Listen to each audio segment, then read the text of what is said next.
My name is Madison, and on Christmas morning I found out exactly how much my family thought I was worth.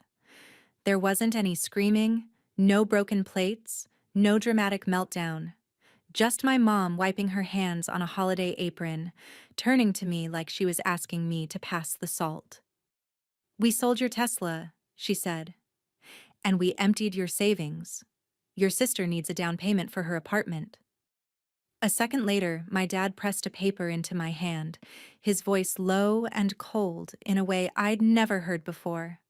"Sign as her guarantor," he said, "or you can start looking for somewhere else to stay." No one asked how many double shifts I'd worked to buy that car. No one mentioned the nights I stumbled in half asleep from my job while my sister slept until noon. They didn't say, "Thank you." They didn't even say, "Sorry." It was like my work, my money, my future, had always secretly belonged to them. I felt something snap, but it wasn't the kind of snap that explodes. It was quiet. I didn't argue. I didn't cry. I didn't give them the performance they were clearly bracing for. I folded the paper once, slipped it into my pocket, walked upstairs and started packing. If my own parents could treat me like a walking bank account, then this place wasn't home anymore. I left that house without signing anything. I left more than they realized. The next day, they found the note I'd left behind on the kitchen table. Now my sister's freaking out, and she has a very good reason to be. Before I tell you what was actually in that note and how everything started to unravel, stay with me. If you've ever felt like your family chose someone else over you, listen closely, hit subscribe, and tell me in the comments what you would have done in my place. Because my revenge didn't start with a scream. It started with a pen. The cold air slapped my face the second I stepped outside, but it still felt warmer than the kitchen I'd just walked out of. I crossed the street without really seeing the decorations or the fake snow in the shop windows. My brain was buzzing too loudly. I ended up at the tiny coffee shop a few blocks away, the one I usually ducked into after late shifts. The barista recognized me and smiled, but this time I didn't have the energy to smile back. I ordered whatever came out of my mouth first and sank into a corner seat, the unsigned guarantor paper still crumpled in my fist. For a minute, I just stared at it. My parents really thought they could threaten me into signing away my future on Christmas morning. Would you sign something like that just to keep a roof over your head? Would you stay in a house where your savings could disappear overnight because family first? Or would you walk out like I did? When my hands finally stopped shaking, I pulled out my phone. The first notification at the top of the screen made my stomach drop. "Your online banking password was changed successfully." I hadn't changed anything. My fingers flew over the screen, and after a panicked call to the bank, the truth came out. Someone had logged into my account the night before from my home IP address. My Christmas surprise had been planned long before I woke up. Anger burned through the shock. This wasn't just helping my sister. This was calculated. They'd gone behind my back, changed my password, and transferred money out like it was nothing. And suddenly, that paper in my hand felt less like a simple family favor and more like a loaded weapon. I opened a new note on my phone, the same way I always did when work stressed me out. But instead of venting about annoying clients or tight deadlines, I wrote down everything: dates, amounts, the time I got the bank email, what my mom said, what my dad threatened. I even wrote the exact words they used: sign as her guarantor or find somewhere else to stay. If someone ever tried to call me dramatic, I wanted proof that I wasn't making any of this up. Have you ever had that moment where your brain flips from, "Why is this happening to me?" to, "Okay, if you want to play this game, I'll learn the rules better than you"? That's exactly what happened as I sat there with my chai latte growing cold. I worked at a tech startup. I knew about digital trails, IP addresses, and how ugly things could get when money and signatures were involved. If my parents wanted to treat me like a walking wallet, I could treat this like a case. I drafted an email to the bank, clarifying that I had not authorized any transfers and that I would not be acting as guarantor for any loan or apartment associated with my sister. I attached screenshots, wrote down the exact times, everything. My fingers hovered over the send button for a long moment. Was I really going to push this? Was I really going to turn my own parents into suspects instead of saviors?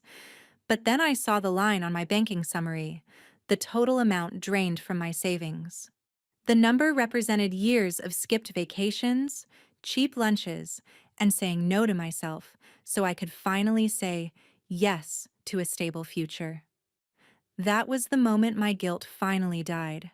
I hit send. Then, for the first time that day, I smiled.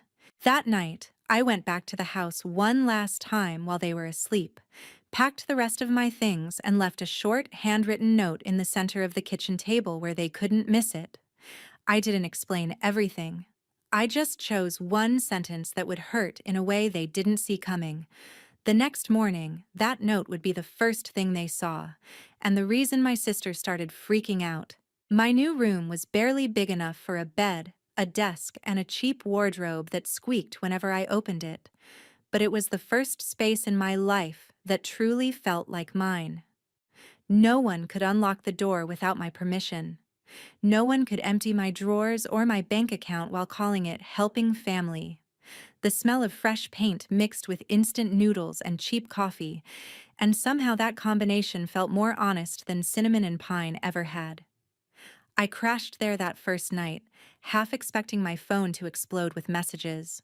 When I finally checked it the next morning, my notifications were a storm. Missed calls from mom, dad, and home, a string of texts from an unknown number that I knew deep down belonged to my sister, and one email from the bank with the subject line, "Urgent, account activity under review." The family texts all blurred together. "Where are you? We need to talk about this. What is this note supposed to mean?" And my favorite, from my dad, "This is not how adults handle problems." Really? Adults handle problems by stealing their kids' savings and threatening them out of the house on Christmas?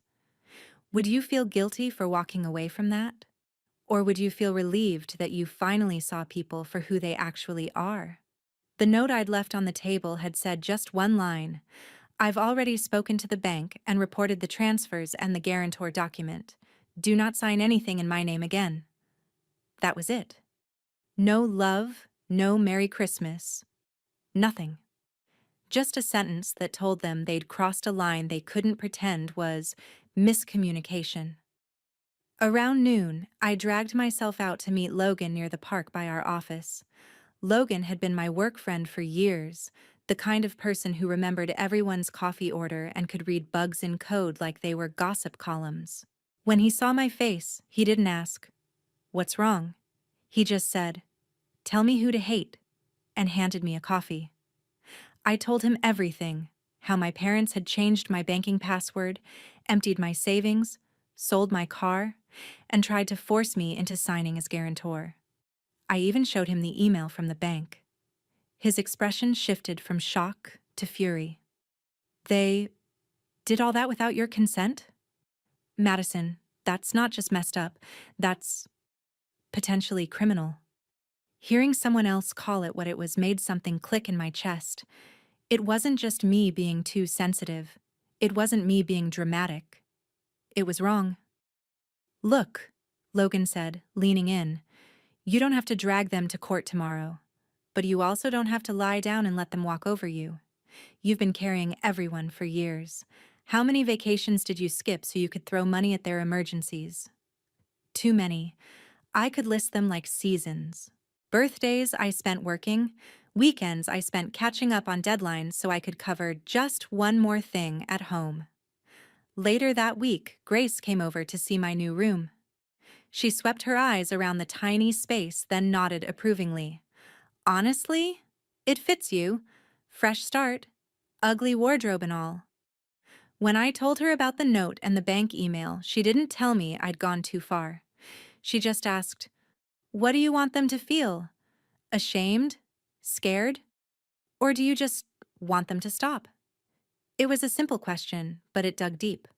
What would you want if the people who raised you stole your future and expected you to smile about it? Do you think revenge is about making them suffer or about finally choosing yourself? In the days that followed, I threw myself into work. Coding was easier than thinking about Christmas. With every new bug I fixed, every feature I shipped, I felt a little more like a person again and a little less like a walking credit line with a heartbeat. Still, at night, the notifications kept coming. My mom's texts got longer, filled with half apologies and half excuses. My dad's grew shorter and sharper. My sister's came in bursts: panic, entitlement, silence, panic again. And then, one evening, as I sat on my bed with my laptop open, another email from the bank landed in my inbox. The preview line made my heart thud once, not with fear this time, but with something sharper. Regarding your report, we have temporarily frozen. I clicked it open, and as I read the rest, the shape of my revenge finally came into focus. The bank's email was short, formal, and devastating. Just not for me. They confirmed that they'd frozen the disputed amount, flagged the transfers for investigation, and placed a hold on any loan application that listed me as a guarantor until everything was cleared up. In simple terms, my sister's shiny new apartment was on pause, and my guarantor signature was officially radioactive.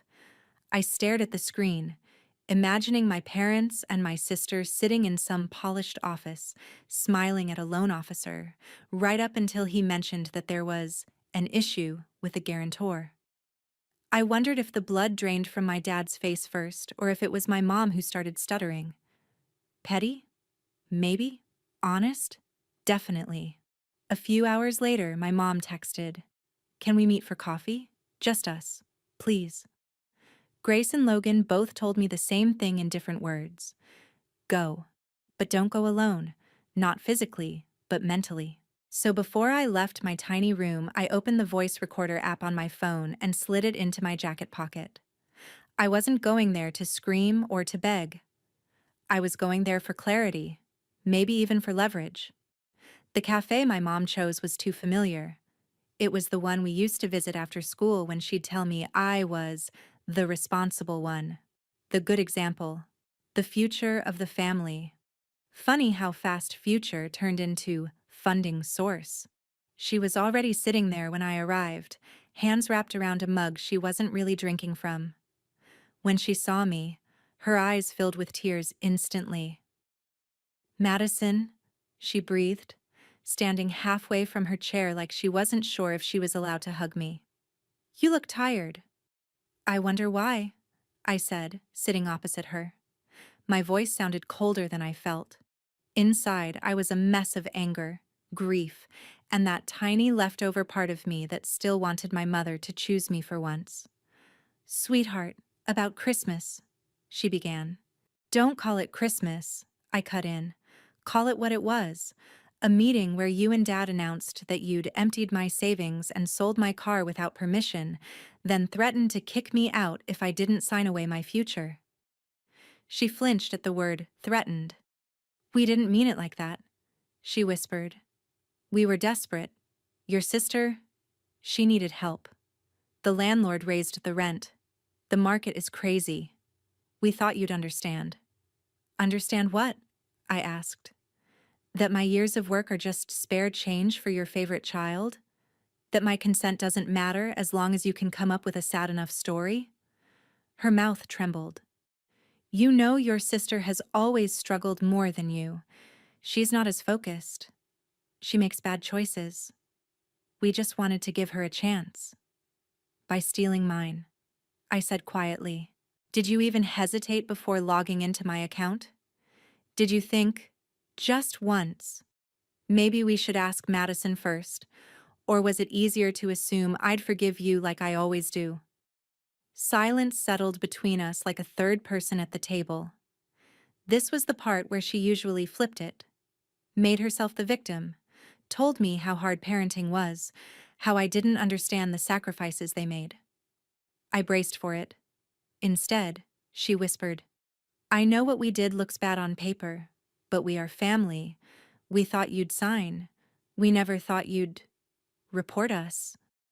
Her eyes filled with something between fear and accusation. The bank called your father. They froze the money. They're asking questions. Do you really want to drag your own parents into legal trouble? Have you ever noticed how people who hurt you love to talk about family only when they're afraid of consequences? If your parents drained your account and expected blind loyalty, would you protect them from the fallout or let them feel it? I didn't drag you anywhere, I replied. You walked there when you crossed the line. I just turned on the light. She swallowed hard. Your sister's loan might fall through. The deposit. We can't get it back if the bank cancels everything. She's terrified. She says she can't sleep. She's crying all night. Is that what you wanted? I thought about that for a long second. Did I want her to suffer? Or did I just want her to finally understand that I wasn't her safety net anymore? What I wanted, I said slowly, was for you to treat me like a daughter, not a credit card with a pulse. If your choices now cost you money, that's not revenge. That's math. My mom wiped her eyes. What can we do to fix this? Please, Madison. Tell the bank it was a misunderstanding. Sign the papers. We'll pay you back. I almost laughed. They'd never paid me back for anything. Not the car payments I'd helped with when Dad was out of work. Not the medical bills I'd quietly covered. Not the countless, "we'll return it next month," that turned into silence. You want to fix this? I asked. Start by admitting exactly what you did. Say the words. Out loud. She stared at me like I was asking her to jump off a cliff. We used your savings to help your sister, she murmured. And? I pressed. And we sold your car, she continued, voice cracking. Without your consent, we changed your banking password. We forced you to choose between signing as guarantor or leaving. My fingers curled into fists inside my jacket. The recorder in my pocket captured every syllable. Thank you, I said. Now you can send that exact sentence to the bank's investigator when they call back. Her head snapped up. Madison, please. But this time her panic didn't touch me the way it used to. The meeting ended without a hug, without a solution, just a promise. I told her I would think about whether to unfreeze the funds or not. I never promised I'd say yes. As I walked out of the cafe, my mom's face burned into my memory, eyes full of fear, hands trembling around her untouched coffee. Behind the fear, for the first time, I saw something else, the realization that I wasn't going to be their backup plan anymore. What I didn't know yet was that while my mom cried in a cafe, my sister was already planning a different kind of attack. Online. And she was about to find out that the internet loves a family villain. A couple of days after the coffee meeting, I was sprawled on my squeaky bed scrolling through my phone, trying to distract myself with dumb videos. Then I saw it. A post from my sister on Instagram that made my blood boil and my lips curl into a bitter smile at the same time. It was a photo of her, my mom, and my dad in front of the Christmas tree, all dressed up, faces glowing with Christmas filters and fake snow. The caption read, "Some people forget what family means. Luckily, I've still got the ones who stayed." Family first, ah, grateful. The comments rolled in. So pretty, babe. Family over everything. Who needs negativity when you have this? Negativity. That was me now.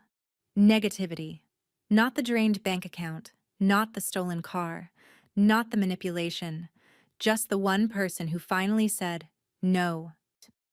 Tell me honestly, if you saw your family post a picture like that after betraying you, how would you feel? Would you ignore it, block them and move on? Or would something inside you whisper, no, they don't get to write the story like this?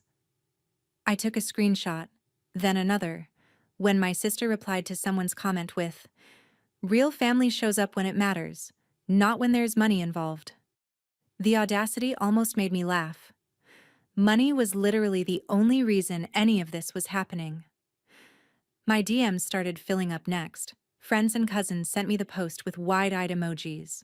A few asked, "Are you okay?" One cousin wrote, "Your sister said you abandoned them over a small misunderstanding." Is that true? A small misunderstanding. Instead of answering, I did something I'd never done before. I told my side first. I opened a new anonymous account and posted a long, detailed story to a subreddit and a few forums I knew loved messy family drama. I didn't name names or locations. I just laid out the facts. Christmas morning, the car, the password change, the threats, the note, the bank investigation. I asked one simple question at the end. If you were me, would you forgive them? Or let the consequences play out? The responses were brutal and validating. Thousands of strangers weighed in. They called my parents thieves, manipulators, emotional abusers. They called my sister entitled, spoiled, a walking red flag in Ugg boots. More importantly, they called me sane for leaving. While this storm brewed online, Grace suggested a weekend trip to the mountains. "You need distance," she said, "and Wi-Fi. We can scream about it together from a cabin if we have to." So we booked a cheap place, threw clothes into bags, and got on the road. On the drive up, my phone buzzed nonstop. My sister finally. "What did you tell the bank?" "They're saying there's an investigation. My loan is on hold." "Fix it." "Fix it." "No, please? No, I'm sorry." Just the same command she'd always used when I bailed her out of stupid decisions. I typed and deleted 3 different replies before settling on the truth. "I told them exactly what happened." She exploded. "You're ruining my life. You're doing this out of jealousy. You always hated that Mom and Dad tried to help me. You're seriously going to let an apartment fall through over money?" I stared at that last one for a long time. Over money. As if it wasn't also about respect, boundaries, consent, and basic decency. As if it wasn't about every time I'd been told to understand while they used me like a safety net. I didn't answer right away. Instead, I watched as my anonymous post climbed higher and higher online. People were stitching it into videos, reacting, dissecting every detail. "Imagine selling your kid's car and then calling them dramatic for being upset," one creator said. "This isn't family, this is a heist." The next morning, I woke up in the cabin to a string of new messages from my mom. This time, there were screenshots attached of my story. Someone had recognized the situation and sent it to her. "Did you write this?" she demanded. "Are you trying to humiliate us in front of the entire world?" Part of me felt guilty. The other part remembered her exact words in the kitchen. "Sign as her guarantor or find somewhere else to stay." "If the shoe fits," I replied. While I was sitting on the edge of the bed, phone in hand, heart pounding with that mix of dread and adrenaline, Grace looked up from making coffee. "Well?" she asked. "Are they freaking out yet?" "Oh yeah," I said, exhaling. They're freaking out. I didn't know it then, but the combination of the bank investigation and the viral post was about to cost my parents something bigger than money. My dad's precious image was on the line now, and he'd rather sacrifice me completely than admit to anyone what he'd done. The mountains were absurdly beautiful, the kind of place you see on people's healing journey posts. Tall pines, a sky so clear it almost hurt to look at, air sharp enough to cut through anxiety. For a little while, anyway. Grace and I spent hours hiking, joking, letting the cold wind slap some color into our faces. But even with all that peace around me, my phone felt like a weight in my pocket. Every time I checked it, things had escalated. My anonymous post had blown up even more. A few local accounts, the kind that loved hometown gossip, had started connecting dots. "Isn't this about that family with the tech daughter and the party girl sister?" one comment asked. Others chimed in with half-remembered stories about my sister's past drama and my dad's temper at school board meetings. Meanwhile, the bank moved forward. They requested official statements. They scheduled calls. They asked for documents. I sent them everything I had: screenshots, timestamps, my mom's text admitting what they'd done. I knew my parents were getting the same calls, hearing the same cold, professional voices asking, "Did you have your daughter's explicit consent to move these funds?" If you were in my shoes, if reporting your own parents could mean criminal consequences or at least serious financial penalties, would you pull back at the last second? Or would you finally let the fallout land where it belonged? On our second night, Grace and I sat by a small fire pit behind the cabin, wrapped in blankets. "What do you want to happen when you go back?" she asked me quietly. "Not what you think should happen, what you actually want." I stared into the flames. I want them to understand that I'm not coming back to be their backup plan. I want them to feel what it's like when I stop cushioning every bad decision, and I want my money back. Or at least for it to stop being treated like theirs. "So you want consequences, not destruction," she said. There's a difference. It sounded simple when she said it, but the line between those two things felt razor thin when it was your own family on the other side. I thought about my sister losing the apartment, about my parents scrambling to explain to friends why their perfect Christmas had turned into a banking nightmare and a local gossip fest. That night, alone in the small bedroom of the cabin, I opened my notes app and wrote something I hadn't let myself write before: a list of non-negotiables. If they want the investigation softened, they repay every cent they took, in writing, with a plan and deadlines. No more signing anything for them. No loans, no temporary cards. Nothing. If they talk about me online, I will defend myself online. If they choose my sister's comfort over my safety again, I walk for good. I stared at the list and added one more question, just for myself. Do you want to be the daughter who always forgives, or the woman who finally stops being used? The next morning, as we drove back down the mountain, my phone rang. It was my dad. I let it go to voicemail. When the notification popped up, I listened to it with the car speakers off, ear pressed to the phone.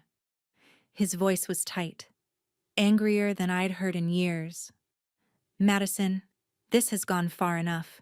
You're embarrassing this family. The bank is talking about fraud. People are whispering. Take down whatever you posted, call the bank, and tell them it was all a misunderstanding. We will sort it out, internally. If you keep pushing this, don't bother coming back here at all." The threat should have hurt. Instead, it clarified something. I looked out the car window at the trees blurring by and thought, he doesn't care that he hurt me. He cares that people might find out. Grace glanced over at me. "What did he say?" "He told me to fix it," I replied, "or never come back." I turned the phone over in my hand, feeling the weight of the choice he'd just thrown at me like a weapon. By the time we reached the edge of town, I knew exactly what I was going to do. I wasn't going to choose between my dignity and a place at their table. If they wanted me in their house, they were going to meet my terms. And if they refused, well, they were about to find out what it really meant when I walked away for good. Walking up the front steps of my parents' house felt like walking onto a stage I'd performed on my whole life. Only this time, I wasn't playing the role they'd written for me. The Christmas decorations were still up, but they looked tired now, like the house itself had been holding its breath since I left. When I opened the door, the familiar smell of pine and cinnamon rushed out to meet me, but it didn't comfort me anymore. It just reminded me how much effort they'd put into making things look perfect while everything underneath rotted. They were all in the living room, just like the last time I'd walked in on them laughing. Except this time, no one was laughing. My mom clutched a tissue. My dad's jaw was clenched so hard I could see it from the doorway, and my sister's eyes were red from crying or rage or both. "You came," my mom said, standing up quickly. "Thank God. We can talk about this calmly now." My dad didn't bother standing. "Sit," he ordered, like I was still a kid who'd forgotten to do my homework. I stayed standing. "No," I said. "We'll talk like this." My sister scoffed. "You've turned everyone against us," she snapped. "Do you know what it's like to have people sending me your stupid post and asking if I'm the spoiled leech sister? My friends are DMing me like I'm some villain in a soap opera." I looked at her slowly. "And what do you tell them?" I asked. "That your car magically disappeared? That your apartment was delayed because of a small misunderstanding?" She flushed. "I tell them my sister is overreacting and trying to ruin my life over money." "There it is again," I said softly. "Over money." My dad cut in. "We are not here to rehash every detail. The bank is threatening to escalate this. They're talking about fraud charges. Do you want your parents to have a criminal record because you couldn't handle a simple compromise?" "A simple compromise?" I repeated. "You changed my banking password, emptied my savings, sold my car without consent, and tried to force me into a legal obligation that could destroy my credit if your project went wrong. That's not a compromise. That's theft with extra steps." He stood up then, looming like he thought he could still intimidate me. "Watch your tone." "No," I said again. "You watch your actions." Have you ever had that moment where you realize you're no longer afraid of the person who used to tower over you? Where their anger just sounds small? That was this moment for me. I pulled a folded envelope from my bag and placed it on the coffee table. "This is from the bank," I said. "They've completed their preliminary investigation. The transfers from my savings were unauthorized. They're reversing them. The guarantor part of the loan? Void. Completely. The apartment is gone. The deposit is being disputed directly with the landlord, and if he wants to get his money, he can take it up with the person who signed, not with me." My sister lunged for the envelope, eyes wide. "You can't do this!" she yelled, voice cracking. "I already told everyone I was moving. I bought furniture. I used my future to decorate your new life," I cut in. "You did that, not me." She shook, pointing a finger at me like a curse. "You're jealous. You've always been jealous. You got the grades, the job, the car. This was finally something that was mine, and you couldn't stand it." "If it was yours," I said quietly, "you wouldn't have needed my name, my money, and my silence." My mom's voice broke through the shouting, raw and hoarse. "Madison, please. We will pay you back. We'll do whatever you want. Just tell the bank to stop. People are talking. Your father's clients are asking questions. That post you wrote, the videos people are making, they're ruining us." "That post told the truth," I replied. "I didn't mention your names. I didn't post your faces. If people connected the dots, that's because the story fits too well." My dad slammed his fist on the table. "You owe us respect," he roared. I met his eyes. "Respect is earned. You spent my entire savings and sold my car behind my back, then threatened to kick me out if I didn't sign. That's what you earned." Silence fell heavy over the room. They could argue with my feelings all they wanted, but they couldn't argue with the reversed transfers, the canceled guarantor, or the frozen apartment. Those were facts. I took a breath and pulled out one more paper, my list of non-negotiables, rewritten neatly. "Here's what happens next," I said. "If you want any kind of relationship with me, these are my conditions." My mom nodded frantically. "Anything," she said. "Just say it." "1," I said. "You stop touching my finances. No borrowing, no temporary transfers, no, we'll pay you back next month.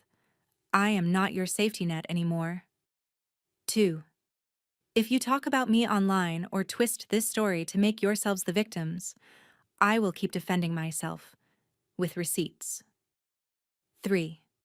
If you ever try to put me on a legal document again without full, written, informed consent, I will not just call the bank.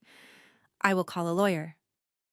And 4, I finished, voice steady. If you choose her comfort over my safety one more time, I walk. No half steps, no second chances, no more Christmas mornings. My mom sobbed, nodding. My dad glared, but even he knew the tide had turned.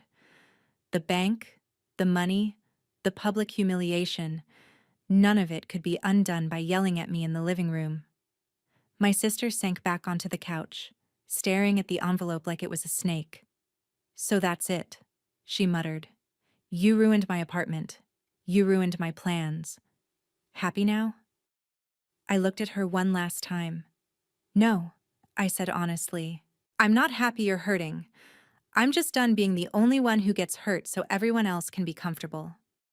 I picked up my bag and turned toward the door. My mom called my name, voice breaking.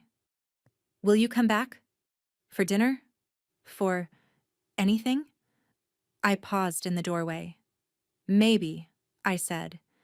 "If you start treating me like a person, not a credit line. If you start telling people the truth about what happened instead of painting me as the ungrateful daughter who abandoned you over money." "Is this your revenge?" My dad sneered.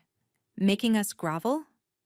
I thought about the empty savings account, the sold car, the threats, the online post, the bank reports, the look on my sister's face when she realized her apartment was gone. "My revenge," I said, "was finally choosing myself. The rest is just consequences." I stepped out into the cold air, closing the door gently behind me. The decorations on the porch swayed in the wind, still trying to sell the image of a perfect Christmas. "Tell me, if your family did what mine did, what would your revenge look like? Would you walk away forever?